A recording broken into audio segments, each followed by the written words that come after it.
welcome back. Kind of a part 2 to the fog light installation. So that first video was cutting out holes and mounting the fog lights. Now we're gonna wire them. Originally I was just gonna tap into the running lights, but the running lights don't put out enough power to fuel these lights to be optimal brightness. So we are going to do it correctly. So what I went to the parts store, you can probably get this off of eBay, but it's a wiring harness. Basically it has a relay, wiring harness, wiring. It's even got a button in here, but I'm gonna trigger the relay with the running lights. So, but at least this comes with the relay and the wiring harness, and the cable is all sleeved, so it's protected. So I'm gonna run it correctly. Cut all that out. So I'm going to run it off of the battery to the relay, triggered by the running lights. And I'll kind of show the process of that, where I'm gonna run the wiring. I don't want to put in a switch because I don't want to see a switch unless it was the factory switch. So maybe I'll look for that later on. But for now, we're just going off the running lights. So let's get started. Okay, so I'll kind of show you what I've got going on so far. This is the van, so the battery is underneath your passenger seat, underneath that clip.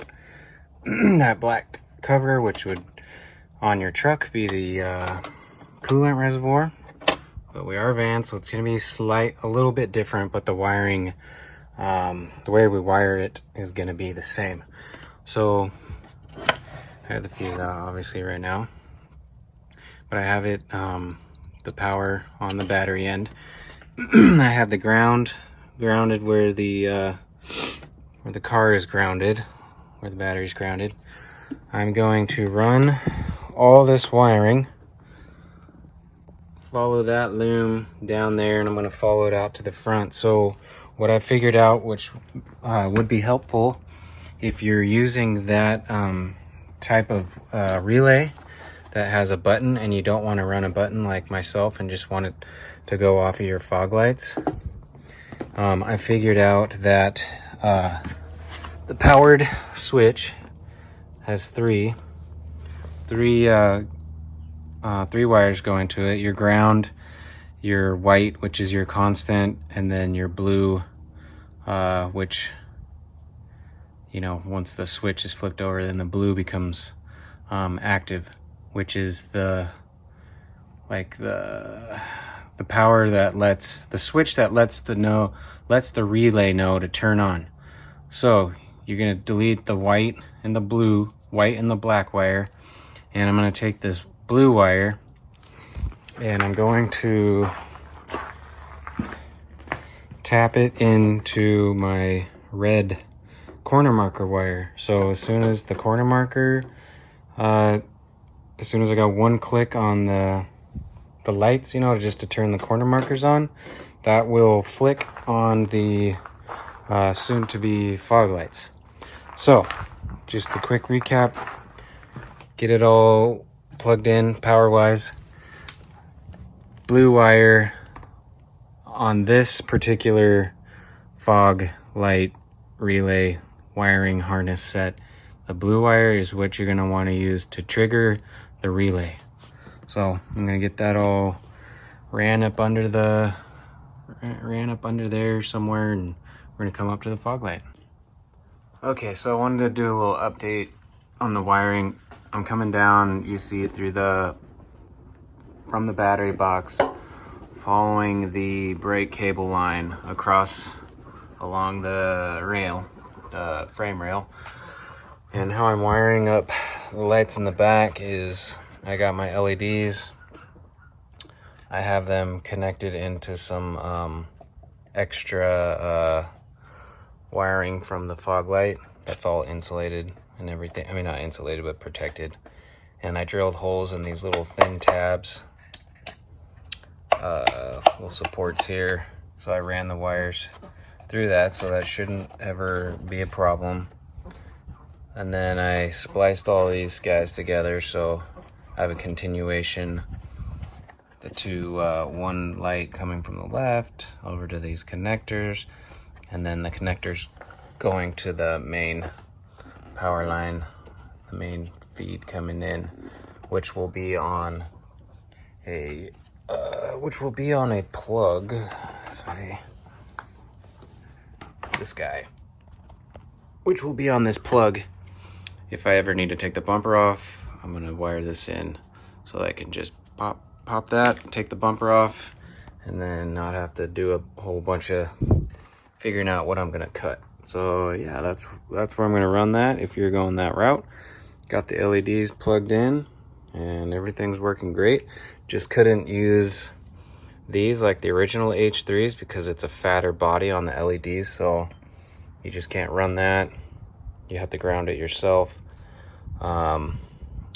with their supplied connector, and then they just fit right in there.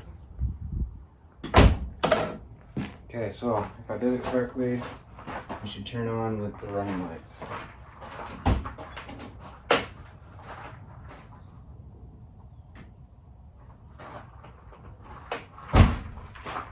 Oh, dang, and it actually worked.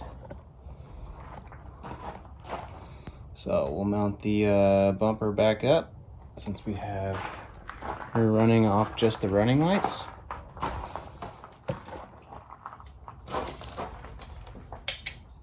Oh man, it actually worked.